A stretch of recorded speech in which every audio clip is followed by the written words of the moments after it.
Hola a todos y bienvenidos al video del día de hoy. En esta ocasión les hablaré de la segunda temporada de la serie La Reina Serpiente, que retrata la vida de la polémica reina francesa Catalina de Medici. Esta serie la encuentran por la plataforma de Starz y esta segunda temporada tiene 8 capítulos. Desde luego que yo aquí les hablaré de la parte histórica, pero antes les cuento rápido de lo que va esta temporada.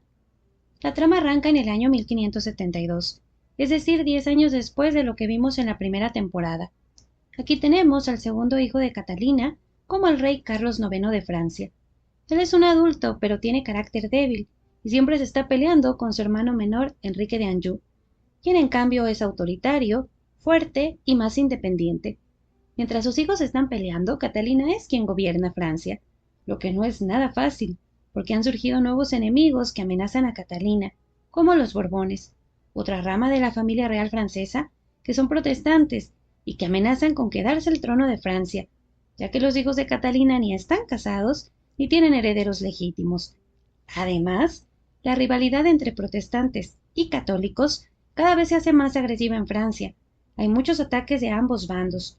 Y encima, la reina Isabel I de Inglaterra llega a la corte real francesa para complicar los planes políticos de Catalina. A nivel personal, Catalina sigue siendo fuerte, valiente e independiente, pero inicia un romance con su compinche político, el duque de Montmorency. Desde luego que hay muchos otros líos políticos y amorosos que vemos aquí, pero básicamente esta temporada concluye con Carlos IX al borde de la muerte, Catalina ya planeando cómo reinará con su siguiente hijo, y la masacre de San Bartolomé que Catalina causa. Y pues hasta aquí se queda y hasta aquí se quedará, porque oficialmente esta serie ha sido cancelada, así que se queda inconclusa. Pero bueno, en general esta serie tuvo cierto éxito y se caracterizó por contar la historia de Catalina con un toque de humor, exageración, sarcasmo, pero muy desviada de los hechos históricos, sobre todo en esta temporada. Y por eso a continuación yo les voy a presentar los 10 errores históricos más marcados que tiene esta temporada. Comencemos con el número 1, una visita falsa. Uno de los personajes más importantes que tenemos en esta temporada es el de la reina inglesa Isabel I, la reina virgen, quien visita la corte francesa donde mueve mucho lo político. También aquí la vemos que se encuentra con Felipe II de España, con quien coquetea y todo. Históricamente nada de esto pasó. Isabel I nunca visitó la corte de Francia, no conoció a Catalina de Medici en persona, y no fueron amigas ni enemigas ni nada. Isabel no se metió en las cuestiones políticas de Francia. O sea, obviamente como reinos europeos, Francia e Inglaterra tuvieron sus acuerdos comerciales y políticos, pero no era algo que ella y Catalina manejaran personalmente ni mano a mano. Y claro que Isabel no coqueteó con el rey Felipe II de España. O sea, ellos se conocieron de alguna forma porque Felipe estuvo casado con la media hermana de Isabel. Y sí, en algún punto se planteó que Felipe II y la reina Isabel I pudieran casarse por cuestiones políticas, pero al final esto nunca se dio y ellos de hecho se odiaban personalmente, así que de coqueteo pues no nada. Y ahora continuamos con el punto número 2, que de hecho va bastante unido al punto anterior. Y es que vemos que una de las razones por las que Isabel I llega hasta la corte de Francia es para ser cortejada por el rey Carlos IX y Enrique de Anjou, los hijos mayores de Catalina, que hasta se pelean a golpes por ella y todo. Bueno, aquí hay que aclarar que Isabel I de Inglaterra sí fue considerada esposa potencial para los hijos de Catalina de Medici, pero el pretendiente principal, más bien el único que la cortejó, fue el menor de los hijos de Catalina, a quien en la serie conocemos como Hércules, duque de Alençon. Él tenía 24 años cuando viajó hasta Inglaterra para cortejar a Isabel, que tenía 46 años. Obviamente esto tenía motivos políticos, pero la verdad es que a Hércules le fue demasiado bien. Isabel se encariñó mucho con él, se pusieron apodos cariñosos, coquetearon abiertamente, y era tanta su cercanía que se pensó que Isabel por fin se iba a casar. Sin embargo, el público y los nobles ingleses no querían a Hércules porque era católico y pues Isabel era protestante. Así que Isabel tuvo que terminar este coqueteo. Pero aparentemente ella sí se encariñó mucho con Hércules y viceversa, algo que la serie no menciona para nada. Y otro detalle aquí que tengo que mencionar es que en la serie vemos que a Hércules le pegan con una piedra, queda herido y de ahí se muere.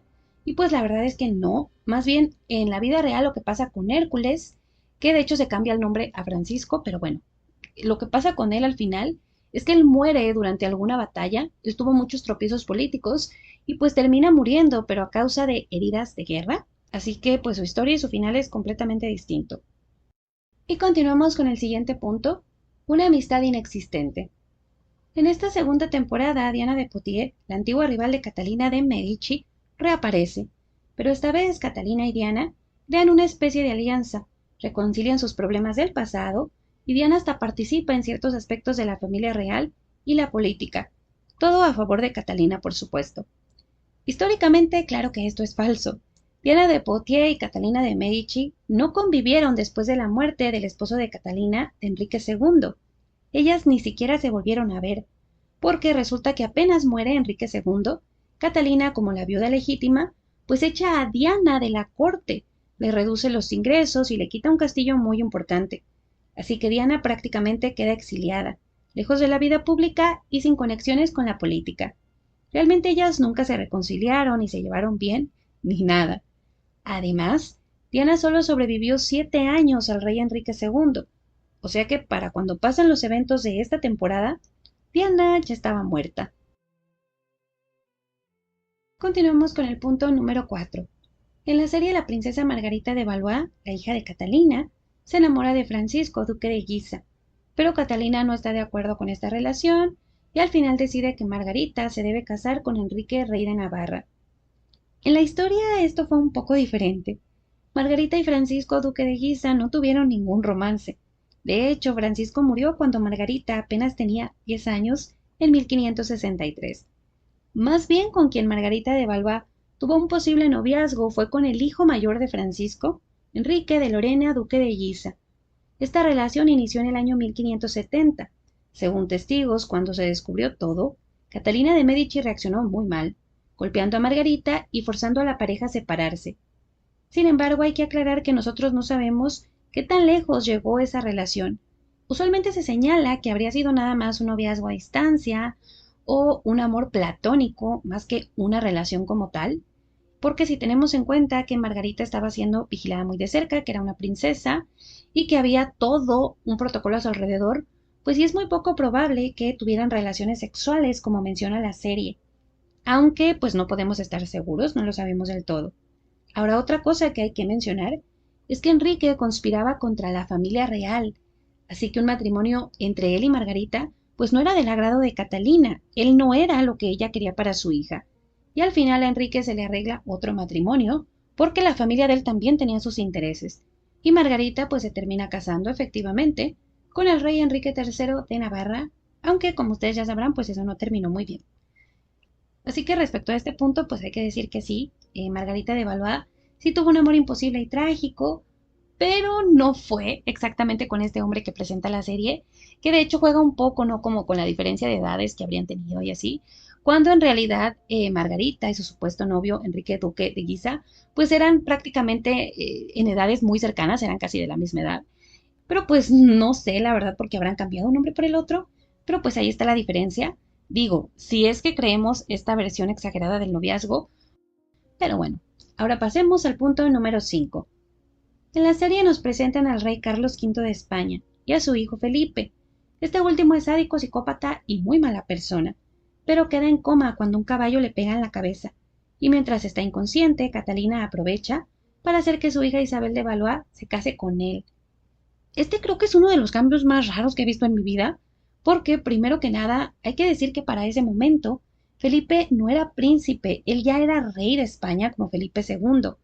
Su padre Carlos V ya estaba bien retirado de la política, él se había puesto a sí mismo como en un monasterio o en una abadía, no me acuerdo, pero definitivamente no andaba en la corte de Francia.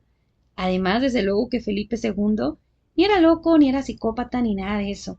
Más bien aquí parece que se hace referencia a su hijo mayor, a don Carlos, a quien se describe como alguien muy agresivo, con tendencias sádicas, que golpeaba empleados, mataba gente y así, y quien murió siendo bastante joven. Así que, pues el personaje que presenta la serie nada tiene que ver con Felipe, que por cierto tampoco estuvo en coma, sí se casó con Isabel de Valois, pero fue en otras circunstancias. Para empezar, fue 10 años antes de lo que cuenta la serie. De hecho, es en las celebraciones de esta boda que el esposo de Catalina de Medici, Enrique II, Se cae del caballo en las justas y se muere. Así que no sé por qué lo movieron tanto de fecha. Pero otra cosa que también no está de más mencionar es que además de todo, Felipe II e Isabel de Valois, pues a pesar de la diferencia de edades, tuvieron un matrimonio bastante feliz y cercano. Y ahora vayamos con el punto número 6, un romance falso. En la serie Catalina tiene un romance secreto con el duque de Montmorency. En la historia este romance es completamente falso. Primero hay que decir que Montmorency sí fue un consejero muy importante que sirvió a varios reyes franceses, a Francisco I, a Enrique II y a los hijos de Catalina. Aunque en general él no fue íntimo de Catalina, no fueron rivales, no fueron amigos, nada menos amantes. Otra cosa es que aunque en la serie se ven casi de la misma edad, pues el duque de Montmorency le llevaba 27 años a Catalina. O sea que él tendría 80 años en estos eventos de la segunda temporada, si es que siguiera vivo, porque hay que decir que él murió 3 años antes del año en el que arranca esta temporada. Así que esta relación amorosa de ellos, incluso podríamos decir que la política, pues es completamente falsa. Y ahora vayamos con el punto número 7, que es el del envenenamiento. En la serie Catalina de Medici envenena a Juana de Albret, que es la reina de Navarra, porque Juana intenta arruinar unos planes políticos de Catalina. En este caso hay que decir que esto está respaldado por un rumor, pero por lo menos está respaldado.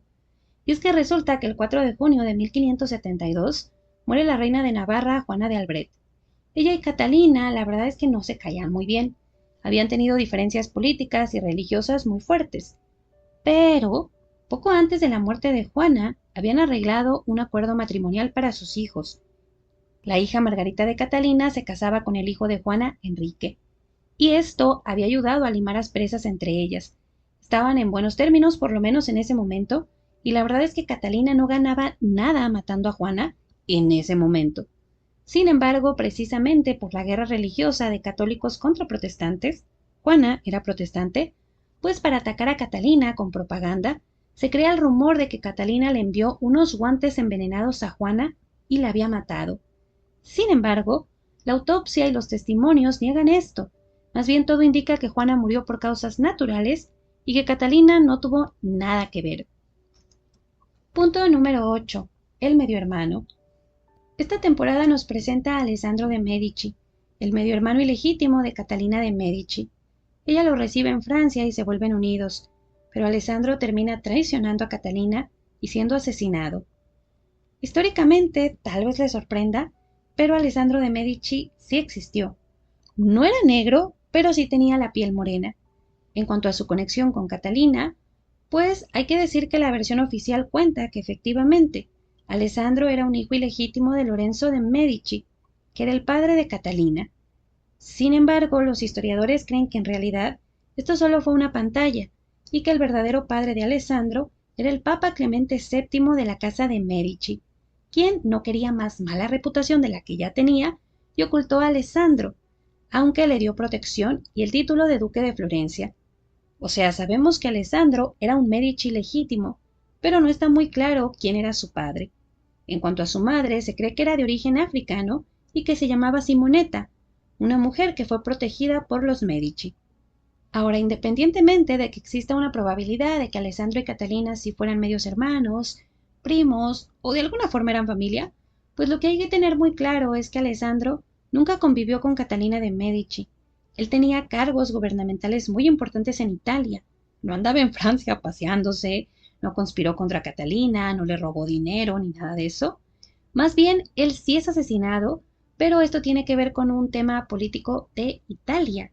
Nada que ver con Francia, ni con la religión ahí, ni nada de eso. Ahora pasemos al punto número 9. En esta temporada, la rival absoluta de Catalina es Edith, una plebeya a la que conocimos en la primera temporada y que ahora se ha convertido en una predicadora protestante que mueve muchísimo la política. Aquí la verdad es que no hay mucho que decir. Este es un personaje total y completamente ficticio. No tiene ninguna base real, no se inspira en nadie. La mayoría de las cosas en las que se involucra, incluso políticamente hablando, pues son ficticias, se crean muchas situaciones para ella y cosas así. Y más bien como que quisieron sustituir un poco lo que fue Diana de Poitiers en la temporada pasada. Y como no hay o no había otra rival, no tal vez que pudiera como encajar, crean este personaje, pero pues nada, no tiene nada de verdad. Y ahora sí llegamos al punto número 10. En esta temporada el rey es el segundo hijo de Catalina, Carlos IX, a quien vemos ser débil, pretender a Isabel de Inglaterra sin éxito, ser enemigo de su hermano Enrique de Anjou y estar erróneamente interesado en su propia hermana Margarita de Valois. Históricamente, con Carlos IX hay que decir que todo está mal. Carlos IX no era débil, de hecho, muchas veces se impuso a Catalina, la hizo a un lado prácticamente del gobierno. Además, él no tenía ningún interés morboso en su hermana Margarita. Sí es verdad que se popularizó mucho el creer que Margarita de Valois había sido ninfómana, que había tenido muchos novios, que había tenido relaciones sexuales con sus hermanos y todo eso, pero estos son solo rumores que tienen que ver con la guerra religiosa, con la propaganda, con la llegada de los Borbones al trono. No tiene ninguna base real y de hecho es bien irónico porque Margarita y Carlos IX ni siquiera se llevaban bien, no eran cercanos ni nada. En realidad, para el momento en el que esta temporada se está llevando a cabo, pues Carlos IX ya estaba casado con Isabel de Austria, así que obviamente él no estaba ni siquiera buscando esposa, no andaba pretendiendo Isabel ni nada. Él incluso tuvo una buena relación con su esposa, también tuvo una amante llamada María Touchet, a quien estaba muy unido y con quien tuvo un hijo, así que tampoco es que no pudiera procrear hijos. En cuanto a que fuera enemigo de su hermano Enrique de Anjou, esto también es bien raro porque aunque había rivalidades entre los hijos de Catalina, ¿no? En diferentes momentos, pues no hubo una gran rivalidad entre ellos. De hecho, en los años en que está transcurriendo esta temporada, Enrique de Anjou ni siquiera estaba en Francia, él estaba reinando en Polonia. Así que no, no hay nada de verdad en esto. Y pues ya ese sería el último hecho del que les puedo hablar. La verdad, chicos y chicas, pues no sé si ustedes ya vieron esta temporada, si les gustó, si no les gustó. Ya la serie es cancelada, ya no va a haber una tercera temporada. Y la verdad es que eso en parte es porque a esta temporada le fue muy mal, recibió muy malas críticas, sobre todo entre la gente a la que sí le había gustado la primera temporada. Esta como que ya no les gustó. También hay que decir que, pues en términos generales, algo que se ha criticado mucho es que esta temporada se enfoca demasiado en la reina Isabel I de Inglaterra y en otros personajes como Alessandro de Medici, Edith, que además es un personaje ficticio, Margarita de Valois. O sea, en algún punto, en algunos capítulos, sí parece que Catalina más bien es como un personaje secundario, o sea, ya como que está de fondo. Entonces, sí, como que esto no le gustó mucho a la gente. También otra cosa que se ha criticado mucho es que esta temporada ya se alejó demasiado de los hechos históricos, o sea, sí, ya se fue como por otro lado. No sé, pareciera que en momentos incluso se inspiran un poco en Reign, más que en el libro biográfico en el que se basa la serie, que con todo y también por ahí las libertades creativas que tomaron, pues creo que es un personaje mejor construido que este. Para mí esto de hablarle a la cámara como que tampoco me gustó mucho, pero bueno, al final de cuentas, pues ya sabemos que la idea es entretener y no sé, chicos y chicas, díganme a ustedes si les gustó, si no les gustó. Gracias, espero que les haya gustado el video y muchísimas gracias.